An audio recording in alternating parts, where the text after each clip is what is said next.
আমরা ক্রিসমাসের দুদিন আগে সত্যি কথা বলতে কেরালা রামেশ্বরমে না শপিং করতে এসেছি। সেই ভিডিওটাই তোমাদের সাথে শেয়ার করব। তো এখানে কী শপিং করলাম, কোথায় শপিং করলাম, সব কিছুটাই ভিডিওর মাধ্যমে তোমরা দেখতে থাকো, দেখাবো। দেখো আমরা কিন্তু চলে এসেছি রামেশ্বরমে, কেরালা।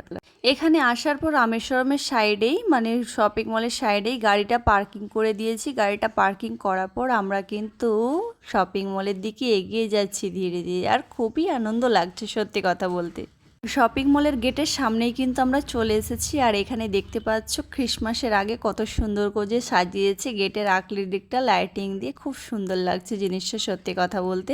তারপর কিন্তু আমরা ধীরে ধীরে ঢুকে যাব ভেতরের দিকে জামা কাপড় কেনাকাটার জন্য। আর সত্যি কথা বলতে আমাদের জামা কাপড়ের থেকে বাচ্চাটার জন্যই বিশেষ করে এসেছি, কারণ বাচ্চারা খুশি থাকলেই বাবা মারা সত্যি কথা বলতেই খুশি থাকে।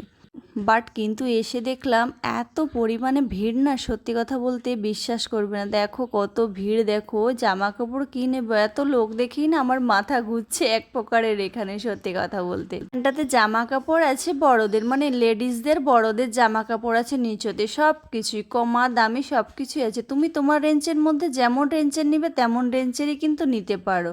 এখানে সবাই শপিং করতে আসে, তাই জন্য সত্যি কথা বলতে। তারপর কিন্তু আমার কেনাকাটার পর কিন্তু আমি মেয়ের জন্য জামা কেনাকাটার জন্য কিন্তু ওপরের রুম মানে গ্রাউন্ডটা ওপরের দোতলাটায় কিন্তু চলে এসেছি। আর এখানে প্রত্যেকটা তালায় প্রত্যেকের আলাদা আলাদা জিনিস থাকে, নিচের মেয়েদের, তারপরে তোমার ছোট বাচ্চাদের, তারপর তোমার ছেলেদের। আমরা কিন্তু এখানে মেয়ের জামা কাপড় কেনাকাটা করতে এসেছি। বাট আমি আমারটা এখন নিজের পছন্দ মতো নিয়েছি, কিন্তু বাট ওরটা ওর বাবাই পছন্দ করে নেবে। আর মেয়ের অবস্থা দেখো, ছাতা নিয়ে কেমন বদমাইশি করছে, এসে ওখানে ব্যাঙের মতো লাফাচ্ছে। মানে সব জায়গাতেই দুষ্টামি, যেখানেই যাবে সেখানেই বদমাইশি শুরু করে দেয়। তারপর দেখো ওর বাড়িতে পরার জন্য ওর বাবা কিছু জামা কাপড় নিয়ে নিচ্ছে, কিছু প্যান্ট নিয়ে নিচ্ছে ওর জন্য। এগুলো নেয়ার পর কিন্তু ওর জন্য জামা কাপড় কিনতে যাব। এই যে মেয়ের জামা কাপড়ের দিকে আমরা যাচ্ছি ধীরে ধীরে।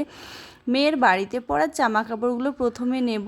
মেয়ের সত্যি কথা বলতে মেয়ে দেখো ও কিন্তু খুব আনন্দিত, আর প্রত্যেকটা জায়গায় ও দৌড়ে বেড়াচ্ছে জানো। মানে ওকে তো ছেড়ে দিয়েছি, ঘিরে দেওয়ার পর ও চারিদিকে দৌড়চ্ছে, শুধু এখানে চলে যাচ্ছে ওখানে চলে যাচ্ছে, 14 বার এখানে ওখানে ওকে ধরতেছে। কি কেনাকাটা করব ওকে নিয়ে এক প্রকারের সত্যি কথা বলতে নাজেহাল অবস্থা আমাদের হয়ে গেছিল ওখানে। আর এখানে মেয়ের জামা কাপড়গুলো ওর বাবা দেখছিল, কারণ মেয়ের জিনিসটা ওর বাবাই বেশিরভাগটা পছন্দ করে দেয় আমার থেকে। ও জামাটা নিয়ে মেয়ের গায়ে ম্যাচিং করে আগে, যে মেয়ের গায়ে এটা মেয়েকে পরলে ভালো লাগবে কি লাগবে না। আমরা যেমন কেমন করি কেনাকাটা করলে সত্যি কথা বলতে আমাদের চোখে ভালো লাগছে সেটাই নিয়ে নিই, কিন্তু ওর বাবার একটু অন্যরকম, যেটা ও মেয়েকে পরলে ওর মেয়েকে ভালো লাগবে সেই জামা কাপড়টাই ও নেওয়ার চেষ্টা করে সব সময়। তার জন্য ওর বাবাই জিনিসটা কেনাকাটা করছে। আর আমার মেয়ের অবস্থাটা দেখো, এখানে কি করছে, শুধু বারবার পড়ে যাচ্ছে এখানে ওখানে, মানে কি বলবো আর ওকে।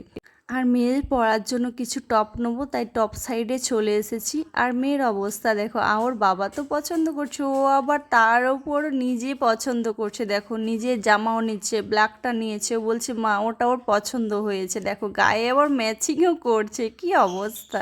সত্যি কথা বলতে এখনকার বাচ্চারা সত্যি একটু অ্যাডভান্স, নিজের মেয়েকে দেখেই বোঝা যাচ্ছে। এই বয়সে আমরা বাবা মা যেটা দিত সেটাই পড়তাম, মানে এইসব জিনিস করতেই পারতাম না। আর এখনকার মেয়ের অবস্থাটা দেখো শুধু এক